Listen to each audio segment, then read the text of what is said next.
Hello everyone, I'm Nick from nextstepnick.com and today we're going to talk a little bit about We Should Talk. Now, full disclosure, I was sent a code for this game. I always try to remain as objective as possible, but bear that in mind as you watch. I really liked this, but I feel like it's a little bit too short. The basic premise is it's a story-based game where you're choosing what you say to different characters. You can kind of refine exactly what you want to say as well, so it's not just sentences, you can break it down to specific elements in the sentence. And I really like that. I like the fact you can kind of make your tone of voice exactly how you want to sound. And then the story plays out and you kind of interact with different characters. You can do things like order drinks from the bartender at the very start to kind of get used to this. And then throughout the night you're talking to people but also having contact with your partner, Sam. So she's at home and she's texting you, asking for updates whilst you're at the bar, and you in turn meet some sort of different characters at the bar, some from your past. I'm not going to talk too much about the story. I don't know, it's problematic for me. It's problematic for me, but we'll get into that. I like the fact that the characters seem to really react to the way in which you say things, for the most part. So I thought that was really nice, and I like that sort of warmth of creating relationships with people. That was really, really nice, and it felt very organic.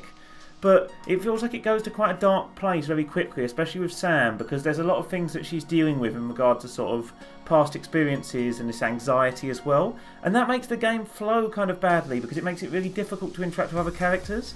You're basically getting hit on by characters, you have characters from your past coming back, asking you to sort of take risks with them, to see them, to try out different things, to go back to elements of what happened with them, and, you know, really tread down roads that are a little bit problematic if you're in a relationship.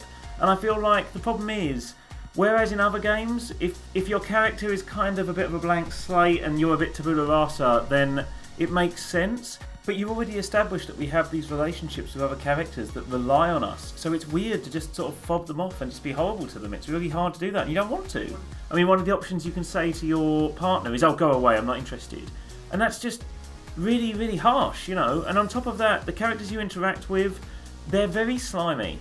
They don't really seem to have the dimensions that your partner has. So there wasn't really anything to kind of tempt me into anything deeper. And by the time I was just starting to get hooked on it, the credits rolled, which is a shame. I was hoping for a lot more. I was hoping for a lot of different places to go to. There's the option to replay the game, so you can replay it and choose. I think there's 9 different endings, different ways you can pick how things roll out.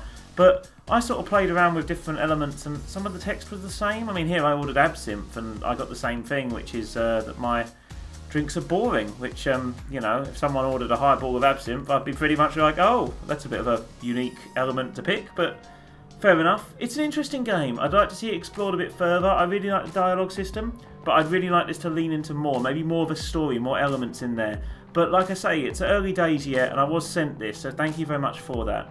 Anyway, thank you very much for tuning in, everyone. Please don't forget to like, share and subscribe, and hopefully I'll catch you again very soon. You can also join me on Twitch by searching for Next Step Nick, and hopefully I'll see you there.